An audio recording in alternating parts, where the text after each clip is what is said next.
આગળના ફંક્શનની અંદર આપણે જોયું હતું કે આપણે સિંગલી સિંગ્યુલર લિંક્ડ લિસ્ટનો આપણો કોર્સ ચાલી રહ્યો છે અને આપણે વોઇડ ક્રિએટ બનાવ્યું હતું. આજે આપણે એક નવું ફંક્શન શીખવાના છે, વોઇડ પ્રિન્ટ.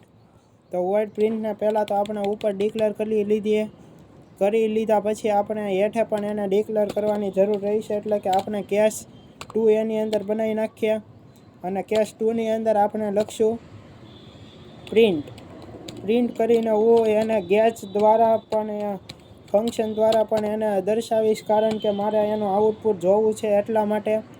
અને એક એને બ્રેક પણ દઈ દઈશ સારી અને સરખી રીતે. અને આયા હું થોડુંક હરખું આપણી બધાની અન્ડરસ્ટેન્ડિંગ બની રહે એટલા માટે હું પ્રિન્ટએફ દ્વારા મેસેજ પણ નાખી દઉં છું. printf /n/1 create અને /n2 માં શું થશે પ્રિન્ટ, અને પાછો એક /n કરીને 13ની અંદર શું કરી હું એક્ઝિટ કરી દઈશ. રેડી. અને પાછું એક /n પણ એને દઈ. તો ચાલો, એટલું તો સિમ્પલી રીતે ઇમ્પ્લિમેન્ટેશન થઈ ગયેલું છે. હવે આપણે સિમ્પલી અહીંયા વોઇડ પ્રિન્ટથી શરૂ કરીએ. તો વોઇડ પ્રિન્ટની અંદર આપણે એક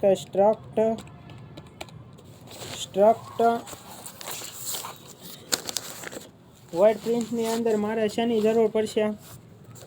સ્ટ્રક્ટ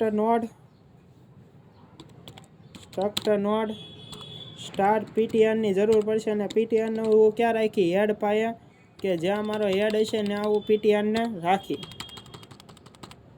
અને હું હવે ptr ને ટ્રાવલ્સ કરાવી પણ આની અંદર ડુ વાઇલ લૂપ વાપરી. એનું પણ એક કારણ છે, કારણ કે જો મારે કન્ડિશન વાઇલની અંદર શું નાખવાની છે એ પ્રમાણે તમારે અનુભવ રહે. એટલે કે એની ઉપરથી તમારે નિર્ણય કરવાનો રહે કે તમારે ક્યાંથી કઈ લૂપ વાપરવાની થશે.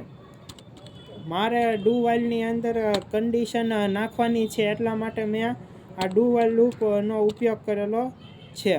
આની અંદર હું ptr ના ડેટા છે એને જ તો હું ડિસ્પ્લે કરાવીશ. ptr ઇક્વલ ટુ શું થશે? ptr નું નેક્સ્ટ.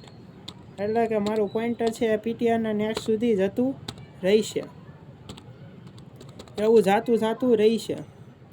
પછી હું આયા શું કરીશ? આયા વાઇલની અંદર કન્ડિશન મૂકીશ. વાઇલ સેજ એવી બ્રાઇટનેસ વધારું છું 2 મિનિટ. વાઇલ ptr અને એના નેક્સ્ટ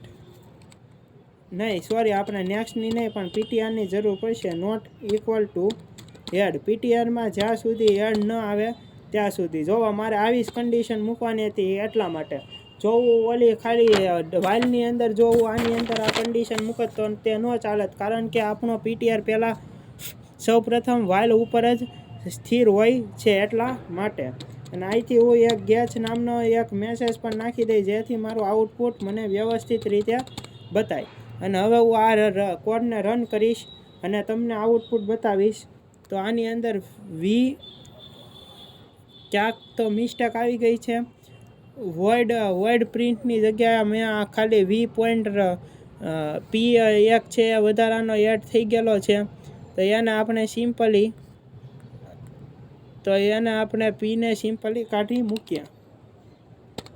વોઇડ પ્રિન્ટ. તો ચલો, હવે તો રેડી થઈ ગયેલું છે અને આપણે આ કોડને રન કરીએ અને આનું આઉટપુટ જોઈએ. પહેલાં તો આપણે એક નોડ ક્રિએટ કરશું 78 અને હવે હું એને પ્રિન્ટ કરાવીશ. તો 78 જોવો પ્રિન્ટ થઈ જાય છે.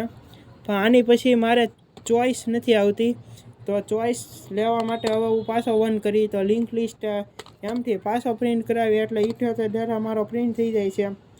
અને તો આઈ હોપ કે તમને આ પ્રિન્ટ ફંક્શન પણ સમજાઈ ગયું હશે. આપણે મળીએ નેક્સ્ટ લેક્ચરમાં.